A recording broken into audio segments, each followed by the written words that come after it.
విష్ణువు మత్స్య అవతారంలోకి ఎలా మారాడో మీకు తెలుసా? హయగ్రీవుడు అనే రాక్షసుడు బ్రహ్మ నుండి వేదాలను దొంగలించి భూలోకంలో సముద్రం క్రింద దాక్కుంటాడు. అప్పుడు భూలోకంలో సత్యయుగం నడుస్తూ ఉంటుంది. అప్పుడు భూలోకాన్ని సత్యవ్రతుడు పాలిస్తూ ఉంటాడు. ఇతను చాలా మంచి రాజు, అలాగే గొప్ప విష్ణువు భక్తుడు కూడా. ఒక రోజు కొలనులో స్నానం చేస్తూ ఉండగా ఆయన చేతుల్లోకి అనుకోకుండా ఒక చిన్న బంగారు చేప వస్తుంది. సత్యవ్రతుడు ఆ చేపను చూసి నవ్వుతూ మళ్ళీ కొలనులోకి వదిలేద్దాం అని వదులుతూ ఉండగా, అయ్యో నన్ను ఈ కొలనులోకి వదలద్దండి రాజా, నన్ను మీతో పాటు తీసుకుని వెళ్ళండి అని ముద్దుగా మాట్లాడుతుంది. సత్యవ్రతుడు సరే అని ఆ చేపని ఇంటికి తీసుకుని వెళ్లి ఒక చిన్న పాత్రలో వేస్తాడు. కానీ రాజు నిద్రపోయి లేచి వచ్చేసరికి ఆ చేప పాత్రలో పట్టనంత పెద్దదిగా అయిపోతుంది. ఆ చేపని వెంటనే తీసుకుని వెళ్లి ఒక పెద్ద పాత్రలో వేస్తాడు. కానీ కొంతసేపటికే ఆ చేప మరింత పెద్దదిగా పెరిగిపోతుంది. రాజుకు ఏం చేయాలో తెలియక ఆ చేపని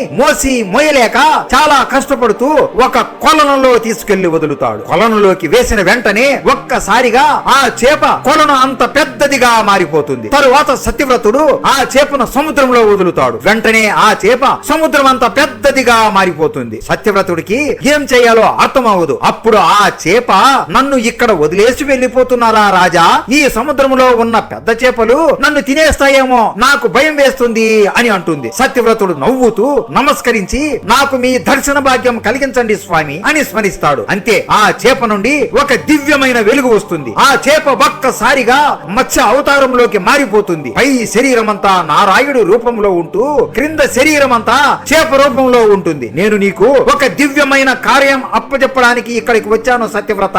ఈ రోజు నుండి ఇంకో 7 రోజులలో ఒక మహా ప్రళయం వచ్చి ఈ 3 లోకాలు పూర్తిగా మునిగిపోతాయి. భూలోకం మునిగిపోయే సమయంలో ఒక నావ తేలుతూ నీ వద్దకు వస్తుంది. అన్ని రకాల విత్తనములు, ఔషధములు అన్ని ఆ నావలో భద్రంగా దాచు. అలాగే సప్త రుచులను నీకు తోడుగా తీసుకునిరా. అలాగే ఇంకొక ముఖ్యమైన విషయం, నువ్వు వెళ్లే ఈ మార్గంలో సముద్రం అలలు ఆవేశంతో పొంగుతూ ఉంటాయి. కానీ భయపడకు, నేను మీ దగ్గరే పక్కనే నీటిలో ఈ మత్స్య అవతారంలో తోడుగా ఉంటాను. వాసుకి అప్పుడు అక్కడికి వస్తుంది. ఆ వాసుకిని తాడులాగా మీ పడవకు కట్టాలి. నేను ఆ వాసుకిని లాగుతూ మీకు ఏమీ కాకుండా సురక్షితంగా ఉంచుతాను. ఇది చాలా ముఖ్యం సత్యవ్రత. బ్రహ్మ జీవితంలో ఈ ఒక్క రాత్రి గడిచే లోపు మీకు మరో కొత్త ప్రపంచానికి మార్గాన్ని చూపిస్తాను. ఆ నావ కోసం ఎదురు చూస్తూ ఉండు అని చెప్పి అక్కడి నుండి వెళ్లిపోతాడు. ఆ తరువాత ఏం జరిగింది, విష్ణువు వీళ్ళని ఎలా కాపాడాడో మీకు తెలుసా? విష్ణువు హయగ్రీవుడు అవతారంలోకి ఎలా మారాడో మీకు తెలుసా? తెలుసుకోవాలి అంటే మన ఛానల్లో పెద్ద వీడియో చేసి పెట్టాము. దయచేసి ఆ వీడియో అందరూ చూడండి. అందరూ చెప్పండి, జై విష్ణుదేవో భవ.